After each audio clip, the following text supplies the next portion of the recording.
Donc je suis Daphna, je suis travailleure sociale de formation et j'ai créé un peu candidement, un peu naïvement, il y a 18 ans maintenant, un service d'aide à domicile à vocation sociale.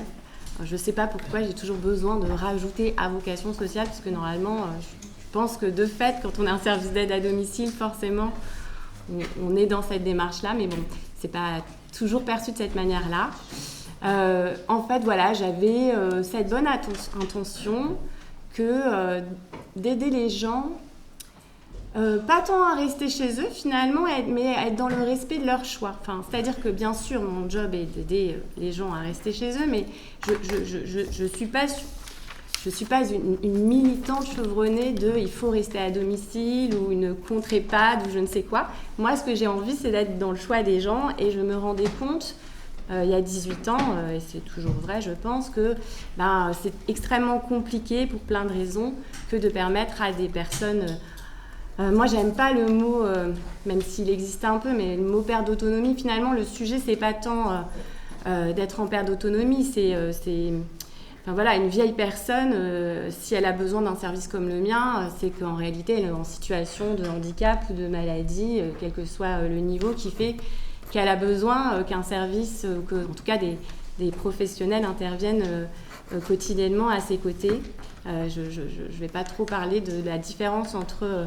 Enfin, si quand même, je vais en dire un mot. Ça va être un peu décousu, je suis désolée, mais voilà, il faut savoir que je trouve qu'il y a une certaine forme d'agisme dans nos politiques sociales. Je le dis très très vite et très, très caricaturalement, mais en fait, voilà, je fais un AVC à 59 ans qui me met sur le carreau et qui va nécessiter, ma situation va nécessiter que j'ai des gens qui m'aident pour tout ce qu'a présenté Emmanuel avant moi. Je vais dépendre de la PCH et ça va être quand même assez bien calibré. Bon, rien n'est parfait, mais assez bien calibré. Je fais le même AVC, je suis dans le même état après 60 ans. Je ne suis plus en situation de handicap, je suis une vieille dame et donc je vais dépendre de l'APA qui me permettra d'avoir au mieux 2 heures ou 2 heures et demie par jour, alors qu'il faudrait que quelqu'un reste avec moi tout le temps. Donc, voilà. Moi, j'accompagne, mon service accompagne des personnes en situation de handicap de moins de 60 ans et des personnes en situation de handicap de plus de 60 ans. On a effectivement quelques personnes qui fait que on vient 1 fois, 2 fois par semaine pour un petit coup de pouce aux courses, un petit coup de pouce au ménage. Bon, alors ok, pour ces personnes-là, on peut parler de perte d'autonomie, mais bon, voilà. Et donc, il faut dire qu'il y a 18 ans, je me suis lancée dans ce projet avec un amateurisme total, donc c'est-à-dire avec plein de bonne volonté, mais peu d'expérience. Mais du coup, je pense que voilà, il y a eu des moments un peu douloureux, mais ça m'a permis d'inventer avec les gens qui ont rejoint mon équipe un service dans la réalité, parce qu'il faut faire avec la réalité, mais un peu à notre image. À savoir que très vite, on a fonctionné, on est une entreprise ESUS, alors entreprise solidaire d'utilité sociale. Ça n'existait pas il y a 18 ans, les mots ont été posés ensuite, mais en fait, c'est une entreprise, on n'a pas besoin d'être un service d'aide à domicile, il faut avoir une mission sociale. Et ensuite, il y a une lucrativité limitée, il y a des écarts de salaire raisonnés, mais il y a surtout une gouvernance partagée. Et en fait, comme je m'improvisais chef d'entreprise, eh bien finalement, je découvrais d'abord un peu la brutalité de ce secteur vis-à-vis des salariés, et essentiellement des femmes. En région parisienne, c'est essentiellement des gens issus de l'immigration, primo-arrivants, c'est comme ça, hein, c'est des chiffres. Hein. Voilà, alors du coup, je me retrouvais avec des fragilités de part et d'autre. Et je comprenais que finalement, on sacrifiait une partie des uns au profit des autres. Finalement, rien n'était véritablement satisfaisant dans tout ça. Et que moi, j'étais dans cette réalité, mais je n'avais pas envie de faire comme ça. Et donc, c'est vrai que mon projet premier, qui était d'accompagner et de soutenir des gens à pouvoir vivre dans les meilleures conditions possibles à domicile en envoyant des auxiliaires de vie auprès d'eux, finalement, s'est élargi en me disant « je vais prendre soin l'organisation de mon service va prendre soin des salariés qui vont nous rejoindre, des auxiliaires de vie qui vont nous rejoindre. On va prendre le contre-pied de tout ce qui est... faut que je regarde l'heure parce que voilà. On va prendre le contre-pied de tout ce qui pose problème et on va essayer ensemble d'y apporter des solutions. Mais des solutions dans un cadre hyper contraint parce que comme je vous disais, je me voulais à vocation sociale, donc je ne voulais pas dépasser les tarifs fixés par l'APA et la PCH pour ne pas creuser le reste à charge. Les gens bénéficiant de l'APA, ils ont jamais assez, enfin voilà, les heures accordées ne sont jamais suffisantes. Pour autant, il ne faut pas les dépasser parce que sinon ils vont se retrouver avec une facture. Donc, en fait, mon univers n'est fait que d'injonctions contradictoires. Et l'univers des auxiliaires de vie et des professionnels de ce secteur n'est fait que de ça aussi. En tout cas, on s'est dit au fur et à mesure, et en fait, moi, je me suis beaucoup appuyée sur les gens qui venaient au fur et à mesure étoffer cette équipe naissante et grandissante, en disant, bah voilà, on est dans cette situation, qu'est-ce qu'on fait, quoi ? Et au fur et à mesure, aujourd'hui, mon service, c'est plus de 1000 personnes accompagnées, c'est 185 salariés, c'est 165 auxiliaires de vie qui sont là pour certaines depuis le début, parce qu'en fait, il y a un vrai sujet de turnover, on parle d'attractivité des métiers et de difficultés de recrutement, mais si on règle les problèmes de recrutement, mais que nous, on n'arrive pas à garder les professionnels, c'est comme remplir un seau troué, quoi. Enfin, donc il faut porter les deux sujets, l'attractivité des métiers et comment on fait pour faire en sorte que les professionnels restent et s'épanouissent. Et donc, en fait, voilà, c'est tout ce que mon service a essayé de porter à travers cette gouvernance participative, à travers, on recrute des gens qui sont sans formation pour accompagner des gens qui ont extrêmement besoin de gens formés et qualifiés. Et ne nous satisfaisons pas de cette situation. Trouvons des solutions, trouvons de l'argent, trouvons de la bonne volonté pour former au fur et à mesure en continu. Devenons experts en formation pour pouvoir permettre les congés, ça s'appelle plus comme ça, en plus moi je suis dyslexique, je change les sticks tous les 4 matins, je peux pas vous dire, des congés individuels de formation, enfin voilà. Et donc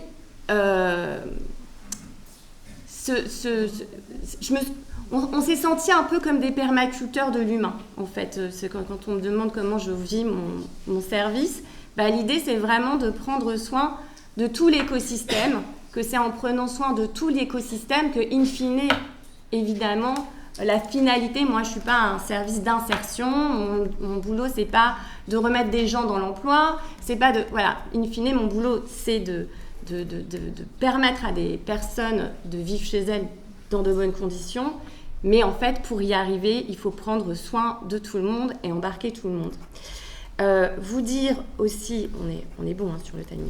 Moi, j'avais envie de vous embarquer un peu dans ma réalité, dans notre réalité, dans notre quotidien, où en fait, effectivement, les fragilités, elles sont des deux côtés, du côté salarié et du côté, pour différentes raisons, et du côté des personnes accompagnées.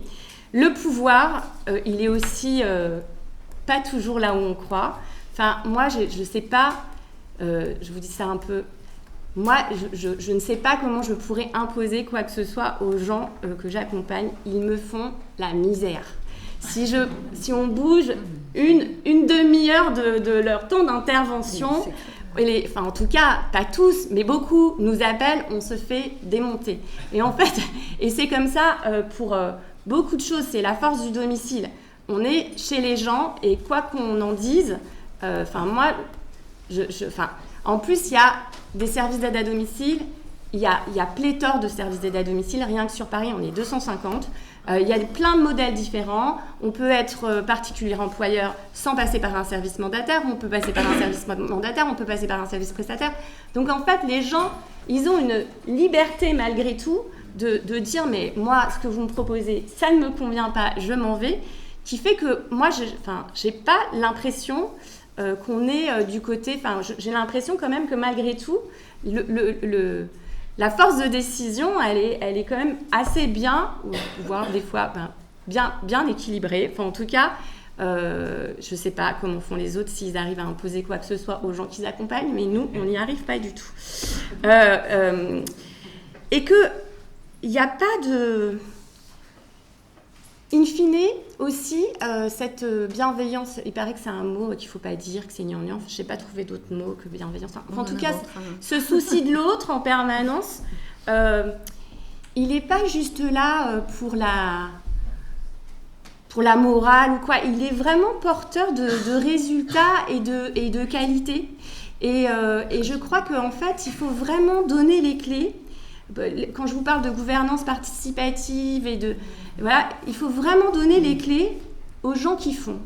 Et moi, quoi que j'en dise et quoi que je veuille, les gens qui font, c'est les auxiliaires de vie en premier. C'est les gens c'est les professionnels qui sont en plus seules. Quand elles sont chez les gens, elles sont seules.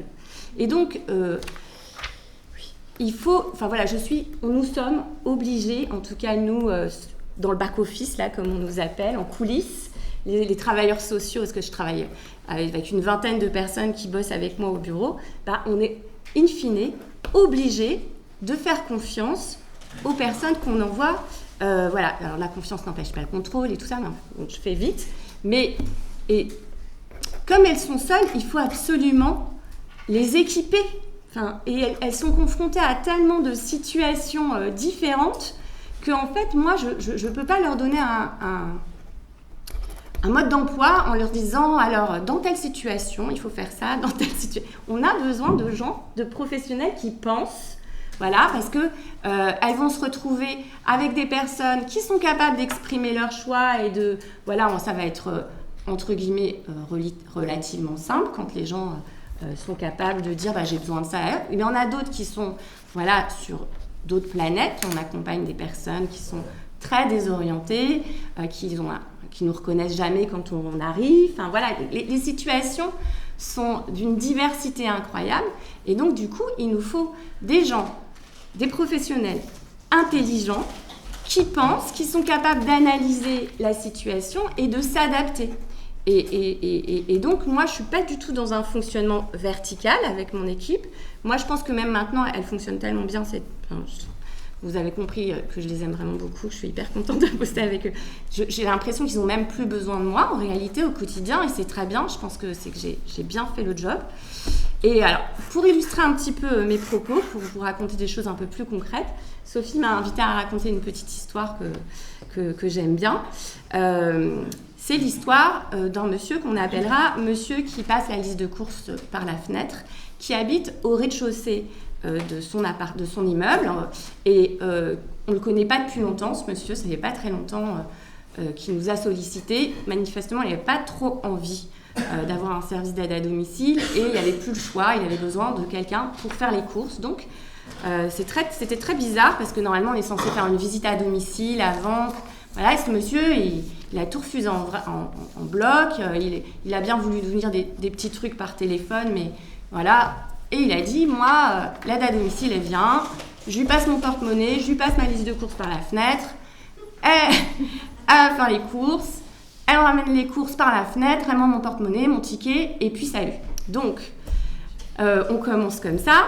Déjà, c'est bizarre, mais bon, c'est comme ça. Et en fait, un jour, l'aide à domicile qui avait démarré, qui avait parfaitement accompli sa mission les 2-3 premières fois ou 4 premières fois où elle y a été, elle tombe malade et on propose au monsieur un remplacement qu'il accepte sur le même principe. Et là, c'est Florence. Et c'est Florence, l'aide à domicile, qui m'a raconté cette histoire que j'ai trouvée vraiment incroyable. Et Florence, on lui dit, voilà, ce monsieur, il veut pas que vous veniez chez lui, il va vous passer... Et donc, elle nous a rien dit. Mais ça a quand même sacrément piqué sa curiosité. Et c'est marrant parce que moi, ça n'avait pas piqué la mienne.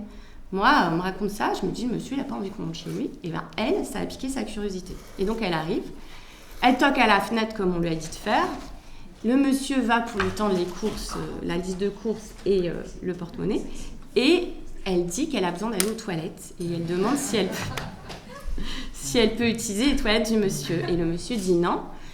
Et elle dit, écoutez, s'il vous plaît, ça fait vraiment un long moment que je me retiens, je vais aller chercher les courses, je vais enchaîner chez une autre personne. S'il vous plaît, j'utilise vos toilettes et puis Et c'était quand même un gentil monsieur. Enfin, voilà, en tout cas, ça a résonné, cette histoire de toilette. Il n'a pas eu le cœur de lui dire non. Et Florence est rentrée dans l'appartement de ce monsieur. Et elle a compris qu'en fait, ce monsieur, il s'était fait complètement déborder par la vie. Qu'il n'avait pas du tout réussi à un moment donné dans sa vie à gérer ce qu'on gère nous quotidiennement, sortir les poubelles, nettoyer son appart. Bon, on a des situations, moi je les appelle, c'est pas très pour rire. Hein.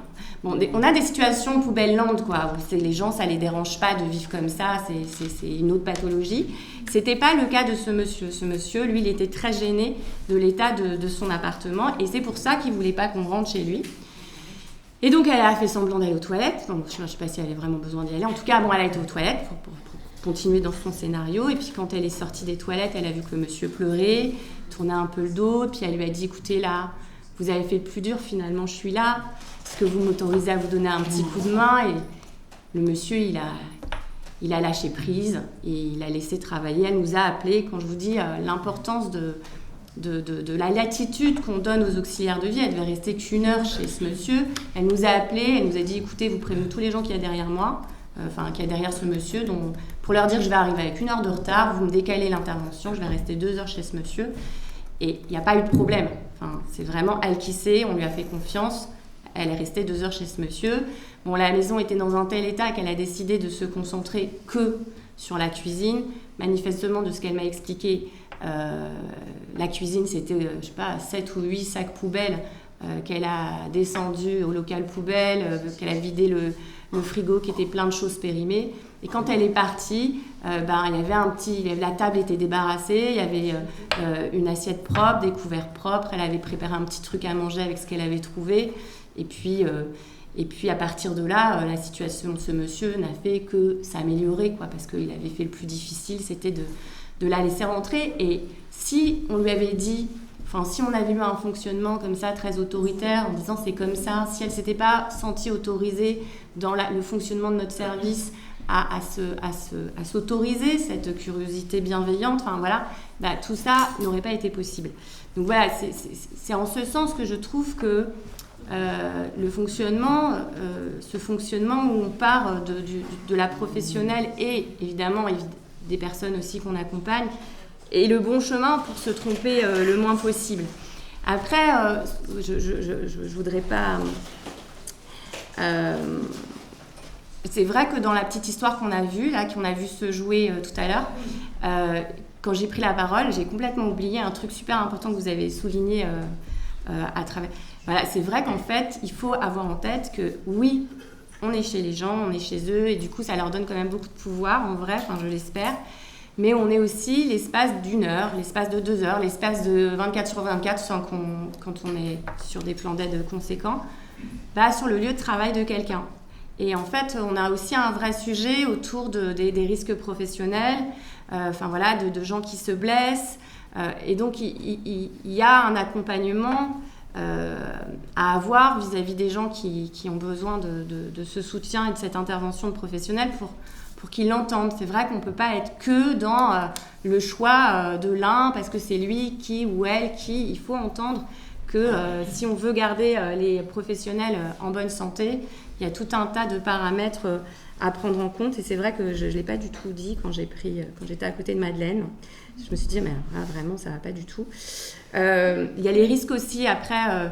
il y a tous les risques, on parle du risque que la personne, elle prend pour elle-même. Il y a aussi tous les risques qu'on fait prendre à l'entourage. Donc, je parlais des professionnels, mais j'ai en tête une dame qui était complètement sur une autre planète. Alors vraiment, je pense que cette dame, elle ne devait plus du tout vivre encore chez elle. On avait fait un signalement au procureur de la République. On attendait la venue du médecin expert parce que cette dame, en fait, elle ne savait même plus que les parties communes de l'immeuble, pour elle, c'était chez elle. Elle déféquait sur le paillasson du voisin. Elle se promenait toute nue. C'était extrêmement compliqué. Bon, il se trouve que le médecin expert n'a pas du tout compris pourquoi on le faisait se déplacer et qu'il a trouvé que cette dame pouvait rester chez elle et que finalement, elle est tombée. Et voilà, donc ça ne fonctionne pas toujours hyper bien, cette histoire de... Voilà, et pour peu qu'elle ait su donner le change ce jour-là. Vous dire aussi qu'on a des gens assez redoutables parfois qu'on accompagne parce qu'il ne faut pas faire de l'angélisme. Les gens, c'est comme les jeunes, les vieux, enfin c'est pas un truc uniforme, on garde sa personnalité, on garde sa sensibilité. Et là, il s'est passé un truc qui m'a fait halluciner, donc on veille à interroger les gens sur ce qu'ils pensent de la qualité de notre service, est-ce qu'on est vraiment comme il faut, comment on fait pour progresser et tout. Donc du coup, une fois par an, je paye un organisme extérieur qui fait une enquête auprès des gens.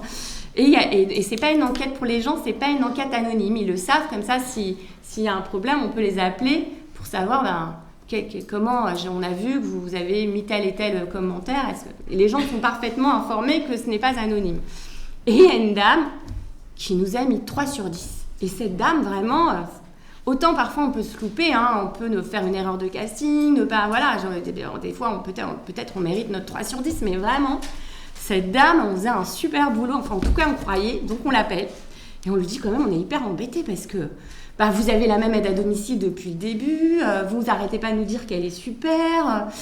C'était le travailleur social de l'arrondissement où elle habite qui lui avait envoyé, enfin nous on a tout un système de référents, donc elle a un lien super avec ce travailleur social qui lui a envoyé son auxiliaire de vie. Elle lui dit moi j'ai l'impression que on se fait confiance, que vous me dites plein de choses, que j'en tiens compte et tout, pourquoi 3 sur 10 quoi?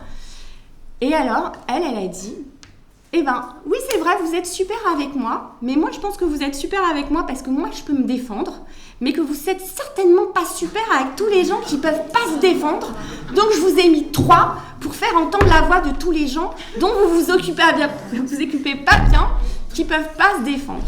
Voilà, donc c'est un peu... On était dégoûtés. C'était ok. Voilà, quoi vous dire d'autre? Vous racontez aussi que parfois on croit faire bien les choses et on se fait démonter pour ça. Bon, on le referait quand même. Et je vais finir avec cette petite anecdote parce que je vois que je suis trop longue. C'est l'histoire d'une autre vieille dame. On a beaucoup de vieilles dames, on n'a pas que des vieilles dames, on a beaucoup de vieilles dames. C'est beaucoup une histoire de femmes quand même, cette histoire d'aide et de soutien à domicile entre les accompagnantes, les professionnels et finalement beaucoup de vieilles femmes âgées. Mais pas que, mais bon, beaucoup. Enfin, cette vieille dame qui était vraiment pas sympa, pour vous dire qu'on accompagne aussi des gens pas sympas, même si ils sont finalement parfois très attachants et qu'on finit par bien les aimer, mais bon, peu importe, on doit accompagner tout le monde. Cette dame ne répondait pas à la porte. Et c'était pas normal, on s'est hyper inquiétés, donc branle-bas de combat, l'auxiliaire de vie nous prévient, madame Intel, qu'on va appeler madame qui répond pas à la porte, elle répond pas à la porte, du coup on essaye de l'appeler, elle répond pas au téléphone, on avait je crois personne en plus, en tout cas elle nous avait pas donné de personne de confiance, on leur demande pas de personne de confiance, pas de personne à appeler, la gardienne, personne ne répond. Finalement, donc ça a mobilisé l'auxiliaire de vie, ça a mobilisé une personne au bureau, faut imaginer. Bon, finalement, on décide d'appeler les pompiers. Les pompiers se déplacent. C'est un grand classique des services d'aide à domicile. On appelle les pompiers au moins une fois par semaine. Et les pompiers se déplacent et heureusement, ils pètent la porte et ils trouvent la dame par terre. Alors, pas inconsciente, mais elle était tombée et elle était vraiment mal en point. La dame nous déchire d'avoir prévenu les pompiers qui ont cassé la porte et en partant sur le brancard, insulte son aide à domicile en lui disant « Mais qui va me rembourser ma porte ?» Ok. Bon, finalement, la dame, elle était quand même vraiment pas bien en point. Elle reste une semaine à l'hôpital. Elle revient.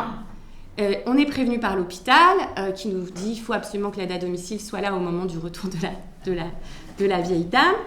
Et donc, on prépare tout bien. Et là arrivent les ambulanciers devant la porte et puis, pas de clé. Alors, ils nous appellent et ils nous disent « Est-ce que vous avez les clés de la dame ?» Non, on a été obligé d'appeler les pompiers la semaine dernière, on n'a pas les clés. Donc, rebelote, on cherche les clés. Alors, cette fois-ci, on était enfermés dehors avec la vieille dame. Et donc, on cherche les clés, on ne trouve pas les clés. On y passe 10 plombes encore, quelqu'un au bureau, l'auxiliaire de vie. Non, on n'a pas recassé la porte, qui avait été réparée entre-temps en plus.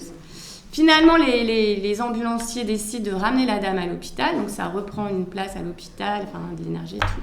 Et à la fin de la journée, on est appelé par les soignants de l'hôpital qui nous expliquent avoir retrouvé les clés de la dame, qui les avait cachées dans sa culotte, de peur de les perdre. Et voilà. Bon, et ça, c'est tous les jours, des petites histoires comme ça, complètement incongrues, qui nous prennent énormément d'énergie et qu'il faut prendre en considération pour animer et faire vivre un service d'aide à domicile. Voilà, j'espère que je vous dis.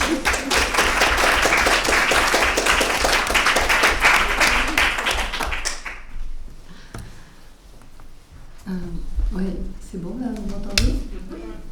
Alors, déjà, un grand merci, Daphna. C'est Daphna? C'est joli prénom. On n'a pas eu cette possibilité, même si on a eu le lien de pouvoir s'articuler avant, mais c'est une grande chance, en tous les cas, je tiens à le souligner, de pouvoir intervenir à tes côtés aujourd'hui.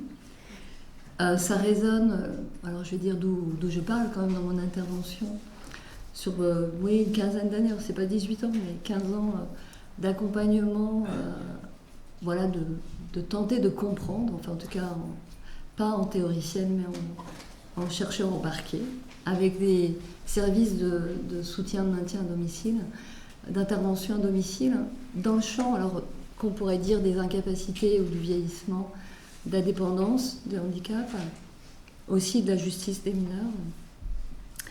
Et la chance dans ce parcours, c'est d'avoir pu travailler en regard croisé, donc qui permet de percevoir plus fortement encore nos spécificités. Je pense par exemple au cas français. Je travaillais en regard croisé avec le Québec donc pendant 15 ans et aujourd'hui avec la Suisse. Donc c'est des contextes quand même contrastés, même si on est des pays francophones et puis qu'on parle la même langue, on a des réalités qui sont quand même très divergentes. Et c'est sur ces réalités, et pour rebondir sur ce que tu as dit, alors j'ai pris des notes, et puis c'est à partir de ces notes que je vais faire mon intervention. Je reprends le titre. Alors je voulais bien sûr vous remercier, Sophie, Abdia, avec qui on travaille, voilà, toujours avec plaisir. La Fondation du domicile, moi je rêve qu'elle existe un jour en Suisse.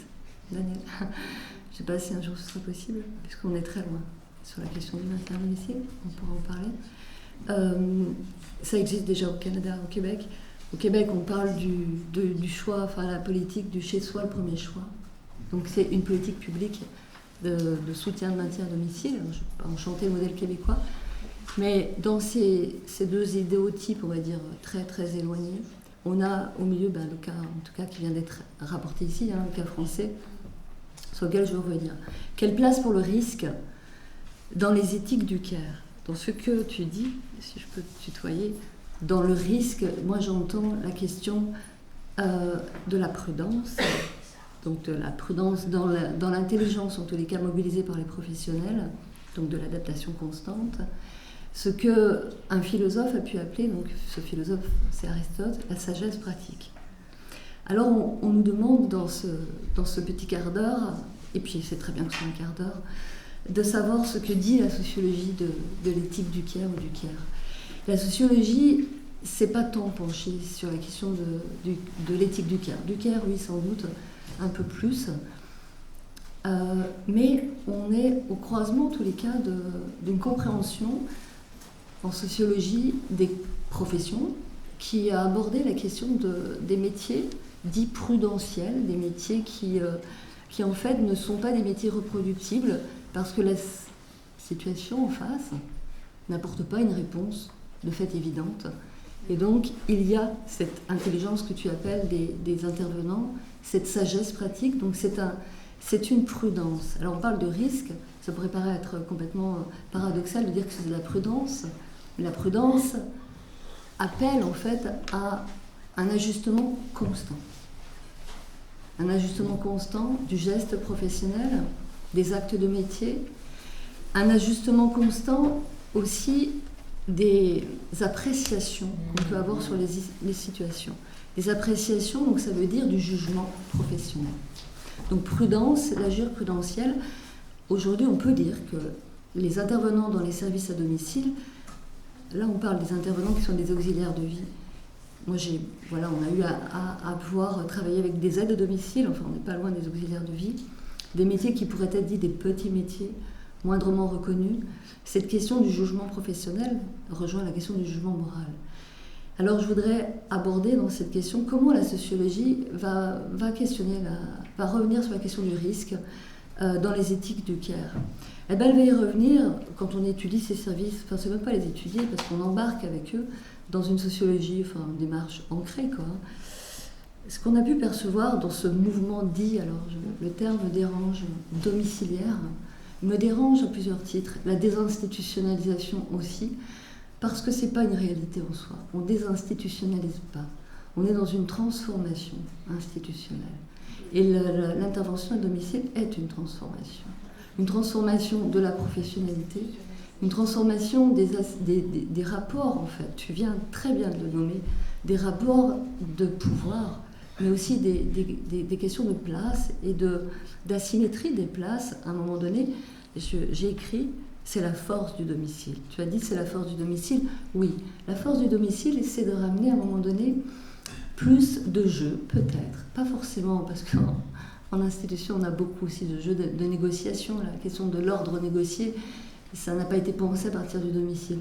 Mais le domicile, peut-être, permet de regarder, je ne dis pas offre plus de marge de négociation, mais permet en tous les cas aux recherches, aux chercheurs embarqués dans des recherches collaboratives avec des experts de terrain, puis des milieux de pratique, de voir, en tout cas de rendre plus prégnante une question essentielle, à mon sens, c'est l'incertitude de l'intervention auprès, enfin, avec, sur ou avec autrui. Cette incertitude, elle est constante, qu'elle soit en établissement ou qu'elle soit à domicile. Mais elle est d'autant plus forte quand on entre dans l'intime qui va être, en fait, qui se concentre sur la question du domicile. Mais vous entrez en EMS, enfin en EHPAD en France, ou dans n'importe quelle institution, l'intime est partout. L'intime, de toute façon, s'il y a de la vie, il y a du désir, et à un moment donné, il y a quelque chose qui se transforme dans le choix des personnes, c'est qu'il y a quelque chose qui existe de l'intime. Il faut repérer, donc c'est vrai que le domicile pourrait laisser entendre, et c'est peut-être une fausse évidence, qu'il y aurait peut-être plus de choix à choisir ou à guider sa vie par soi-même. Et bien c'est un défi extrêmement, puis tu l'as très bien nommé tout à l'heure, extrêmement difficile, complexe de savoir organiser, d'avoir en fait finalement ses compétences à administrer aussi, à venir dire ce qui est bon pour soi. Et ce qui était joué dans la scène tout à l'heure, avec la compagnie Nage, je dois vraiment souligner que c'était extraordinaire. Et puis, bon, le rôle, à un moment donné, qui est joué par Daniel, qui est mon ami, qui vient à la fin, qui fait le cercle, là. Ce qui est dit, c'est qu'il n'y a pas d'agir prudentiel, il n'y a pas cet agir, en fait, prudentiel, sans qu'il y ait, en fait, cet appui. Le care, c'est un appui aussi, on l'a peut-être, tu le dis à un moment donné, hein, sur des ressorts émotionnels. Ce qui est dit au départ dans le chapeau sur la philosophie et le care, c'est que des émotions, on va aussi sur la question du sensible. La question du sensible, c'est pas les émotions, c'est aussi tout un, tu le dis très bien, un écosystème, environnement, qui à un moment donné va peut-être contribuer à une vision beaucoup plus partagée, distribuée, une responsabilité collective, c'est ça le care. C'est la vulnérabilité, enfin en tout cas c'est ces vulnérabilités qui se répondent, les vulnérabilités des professionnels face à des vulnérabilités des publics, vulnérabilité des services. On parle du service à domicile, dans le champ du vieillissement, qui est un parent pauvre des politiques publiques, et dans beaucoup de pays. Certains pays, on n'a absolument même pas de politique qui pense le domicile. Des pays qui peuvent...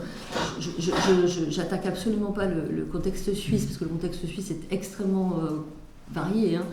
Mais aujourd'hui, à ce jour, on n'a pas de politique du domicile, de politique de maintien à domicile. On va avoir quelque chose qui va être extrêmement technique, voilà, puis financé par la personne pour pouvoir maintenir, à un moment donné, se maintenir à domicile. Le choix n'est même pas posé. La question, en fait, qui nous revient aujourd'hui, peut-être, et puis c'est là-dessus que je voudrais terminer, parce qu'il y a beaucoup de choses qui ont été dites, et puis on pourrait rebondir dessus. Cette question de l'éthique du care s'appuie sur une raison, et ça c'était très bien dit, on ne fait pas ça par hasard, sur une raison pratique qui nous permet en fait de déconstruire aussi ce que la science et les sciences humaines ont longtemps, alors là c'est la tradition quand même beaucoup aussi philosophique, opposée entre la raison et les passions. La question d'opposer continuellement cette question de s'il y a de l'émotionnel, du sensible, dans l'agir professionnel, ce n'est pas professionnel. Donc cette question de où ça peut être reconnu, où ça peut être discuté, où ça peut être délibéré à un moment donné, ça veut dire que dans le jugement professionnel, il y a cette prise en compte de la connaissance sensible des personnes pour construire finalement ce qui va orienter la décision, ce qui n'est pas rien du tout. C'est-à-dire que ce pouvoir dont tu parles des professionnels, il est fort aussi chez les personnes. À partir du moment où, alors on est au domicile, mais même en institution, on laisse possible Alors, tant mieux, moi j'aurais bien aimé travailler avec ton service, votre institution, parce qu'on a travaillé avec beaucoup d'institutions de services à domicile, mais bon, voilà, enfin, qui font du care management, parce que c'est un peu ce que j'entends derrière quand même. Cette question-là qui nous renvoie finalement à la prise de risque dans les décisions.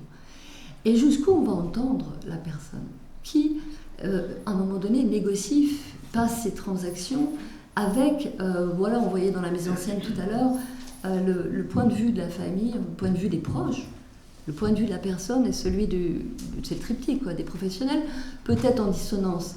Ce qui compte, c'est pas tant qu'ils soient en dissonance, c'est qu'à un moment donné, ils sont en délibération. Et là, il n'y a pas d'agir prudentiel ou de prudence s'il n'y a pas de délibération. Derrière, c'est des délibérations prudentielles qui, alors ça a été étudié par des sociologues de profession chez les médecins qui ont bien montré qu'on délibère sur les décisions. Ça, c'est toute la question. On parle depuis tout à l'heure de la responsabilité, mais à aucun moment on a parlé de l'autonomie professionnelle. La question de l'autonomie, là, ce qu'on dit, c'est de l'autonomie discrétionnaire. Mais l'autonomie, c'est aussi l'autonomie institutionnelle. À partir de quand on reconnaît, en fait, dans l'expression du jugement professionnel, la place qu'occupe le care, qui prend vraiment appui, assise sur le sensible et les sentiments moraux, pour orienter les décisions. Et ce care, il se construit dans une interaction permanente entre les intervenants, puis l'écosystème, la personne accompagnée, mais tout son écosystème. Et à quel moment ça intervient ça intervient et ça vient influencer les décisions. Et ce que j'ai entendu, c'est que des institutions, puis encore aujourd'hui beaucoup, les institutions mettent en place et sont de plus en plus alertes sur cette question de l'autonomie et des marges de manœuvre. C'est plus dans le transgressif ou dans quelque chose qui se recompose dans des arts de faire. Là, on est dans une reconnaissance, dans ce qu'on peut affirmer à un moment donné un champ professionnel qui gagne à un moment donné en reconnaissance d'identité professionnelle, de savoir professionnel, des savoirs qui sont des savoirs expérientiels qui, à un moment donné, sont reconnus légitimes pour pouvoir faire peser par rapport à des décisions qui peuvent venir du champ de la psychiatrie, de la médecine, enfin, des savoirs qui sont plus surplombants. Donc là, moi, la question que je pose derrière, c'est derrière cette question de quelle place pour le risque dans les éthiques du care, quelle place pour la décision négociée avec la personne dans ces espaces de délibération qui sont des collectifs de travail. Comment on recollectivise ces institutions. Voilà, je vous remercie.